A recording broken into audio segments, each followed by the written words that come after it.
Hello and welcome back to Shelf Center. This is Bryce. Thank you so much for stopping by. Thanks for liking and subscribing. If this is eventually something that you enjoy, who knows, it could happen. Anyway, this is my top shelf news. This is the news involving science fiction, fantasy, sometimes horror, as I see it for the weekish time period, mostly in books. But also media, and we've got a healthy amount of each. So let's jump right into the books. What are we talking about as for books? So with the books, we're talking a couple of cover reveals, and I'll jump right into those first. Then we've got just some interesting thoughts on George R. R. Martin, some publishing news and whatnot. And so anyway, let's jump into the covers. Covers that I'm looking at, that I'm eyeing right now. Anytime Subterranean Press kind of comes into things, you know I'm going to be involved with this. I'm going to be looking at it. We've got Across the Sorrow Sea, Anthony Ryan. He's been publishing some books through Subterranean Press, and they just look amazing. So check those out. It's really cool. This is number 5 in the series, I believe. Speaking of specialty publishers, the Broken Binding is already starting to announce. It's kind of a slow one, and I'll put up if Editing Bryce sees anything else, I'll throw in any other updates. But that Broken Binding, check them out, be ready. They will be doing Malazan. They are a Subterranean Press type of company, so I just expect to see some really cool covers coming up here because Broken Binding does quite well. They do not actually break the binding as far as I can tell. It's a little bit of a misnomer, but I love it. All right, Daniel Greene, if you didn't already see the news, you probably did, but his book Neon Ghosts is going to be going live with Kickstarter starting June 27th of this year, and looks pretty cool. It's going through Wraithmarked. Wraithmarked is just, they're really hitting it, and especially when it comes to Kickstarters. They're kind of like the golden standard now for Kickstarter, so it's pretty cool. Daniel Greene obviously is like a no-brainer for publishing. He's got a great just built-in audience that he already has built up, and as I already can attest to, he's an author. He puts his money where his mouth is, right? And unlike me, who is just a reviewer, I can critique people that do art, but actually doing it myself is way too hard, right? Come on, I can't be expected to do that. So anyway, hats off to Mr. Greene. It's pretty cool. And speaking of Kickstarters, Threadlight. If you heard of Zack Argyle, and I've talked about this a couple times on the channel, it's made one of my top 10 lists of the year for last year, 2022, for self-published books. But again, this is one of those where there comes a line where it's like, it's the same, right? And if I love a book, I'm going to love it regardless of whether it's self-published or traditionally published. There really is, the line is very much blurred on some of my favorite self-published books. And so, but it is a good category to kind of categorize a book. And again, I like promoting them. So anyway, Threadlight series, the whole omnibus, 3 books for the price of one very expensive book, but it is on Kickstarter.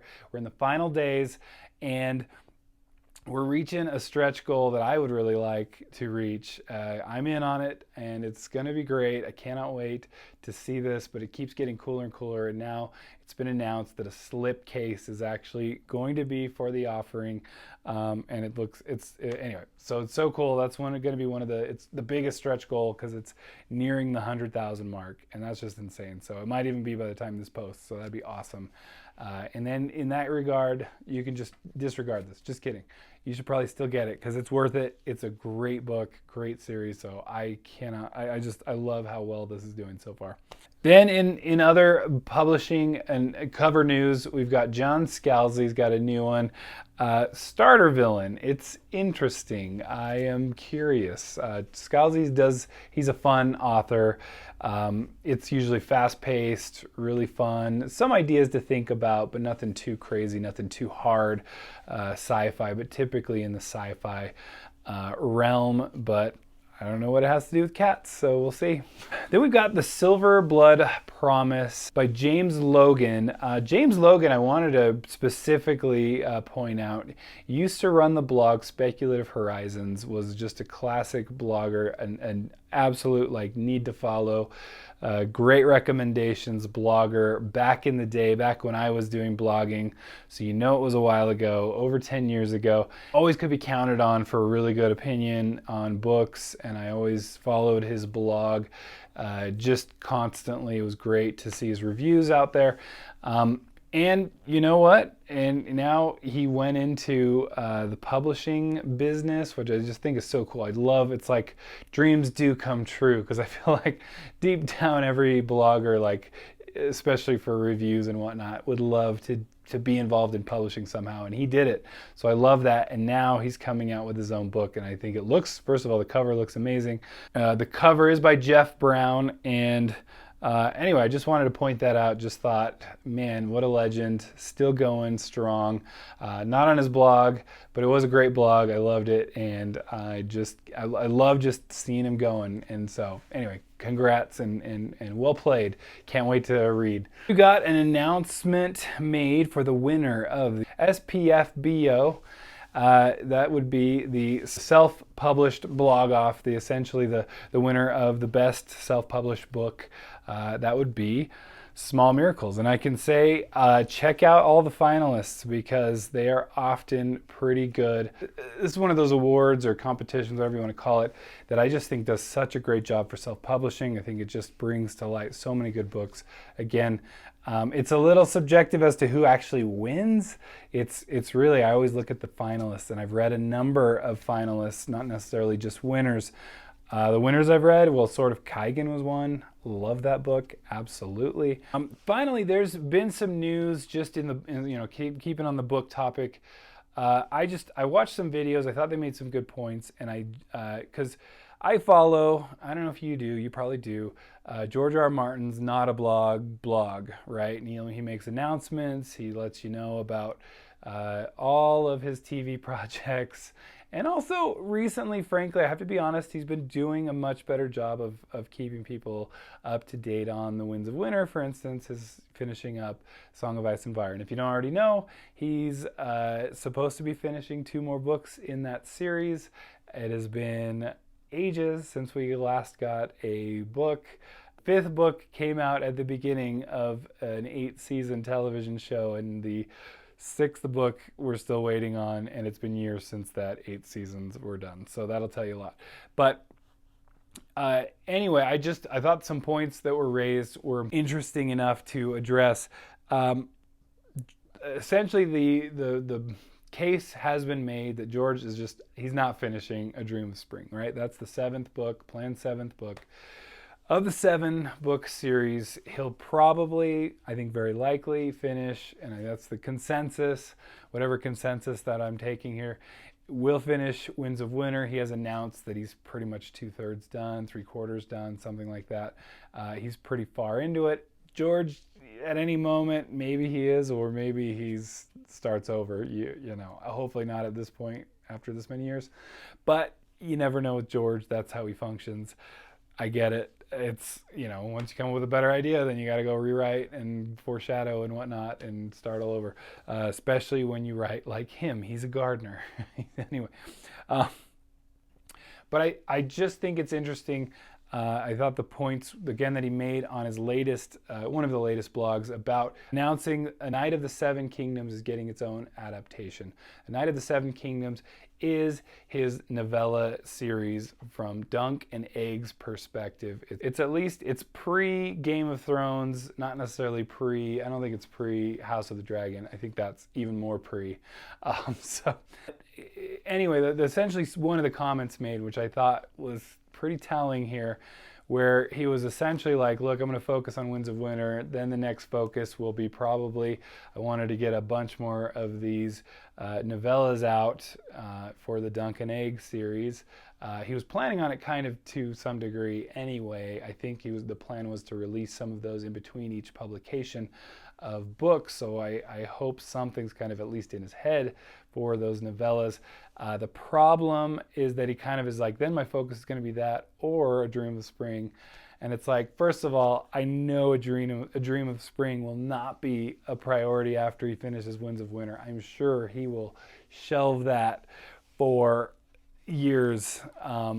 It just not being unable to even think about it. I am so sure. Frankly, my concern is just that, you know, what happened with Game of Thrones was that he essentially couldn't even come out with the next book throughout, even though that was his plan, was to finish the books before the show caught up to him. Then it caught up and the show really fell off a cliff, jumped the shark, whatever you want to call it, because it wasn't following his books anymore, or well, and slash the showrunners kind of gave up, but then in giving up ruined their whole reputation. And anyway, that was a bad call anyway. But my frustration though is that we've learned that what happens with George is that when the TV stuff is going on, he is like absolutely incapable of writing another word, as far as I can tell. So, like, whereas I feel like House of the Dragon follows, you know, Fire and Blood. Fire and Blood has a lot that you can go off of for actually multiple seasons, I think.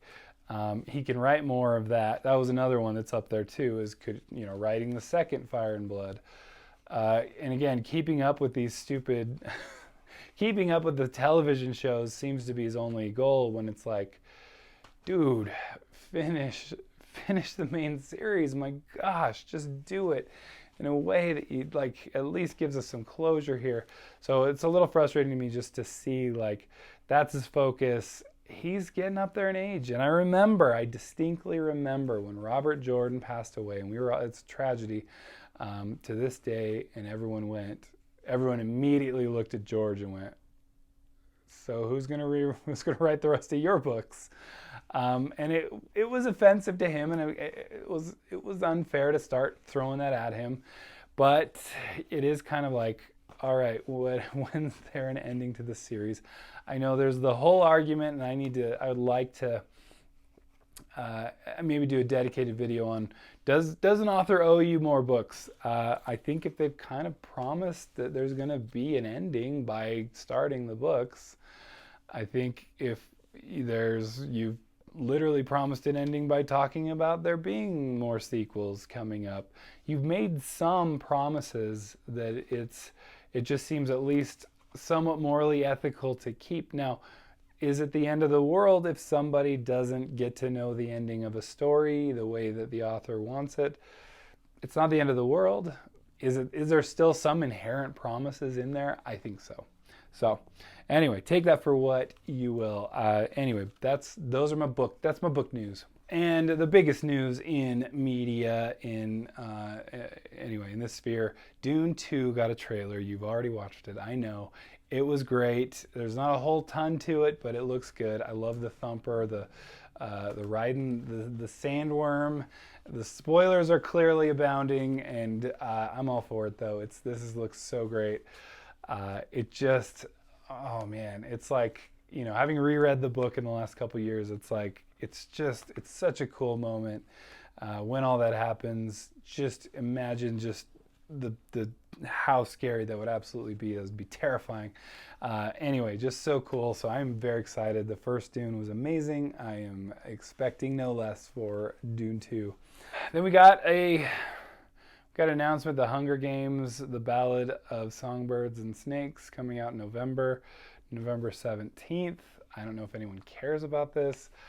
It's like, that was like the book that was like, nobody asked for the Hunger Games from the bad guy's perspective, or even any kind of perspective from him. Don't care, I don't know, but I guess that's out there if you want to watch it. Tell me why I should watch it if you are a fan, I don't know. I enjoyed the first ones, and the trilogy is an entertaining book series. I liked it. All right, couple things. Wheel of Time Season 2, I've been kind of paying attention. There's a little bit like a kind of a trailer sneak peek. They're like slowly drawing some things out. I just feel like we've got kind of an idea that it might come out next year now.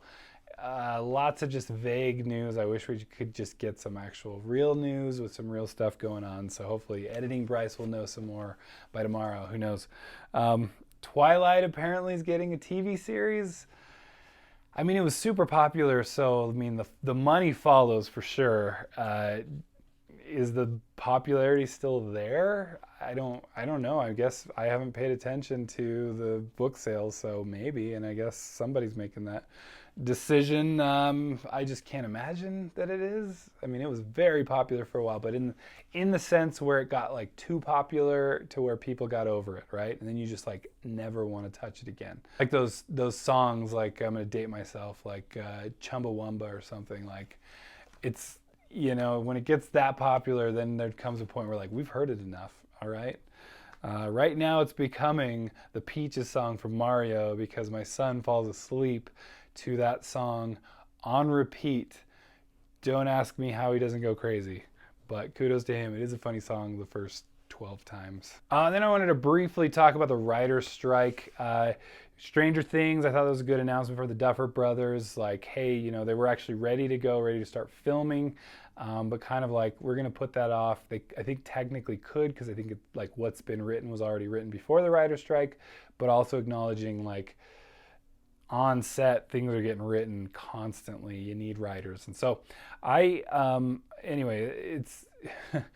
My first kind of gut instinct is like, this is a little bit different than the last big writer strike. The last writer strike really, I thought, threw off some series, some good ones, like Heroes is always the one that people point to.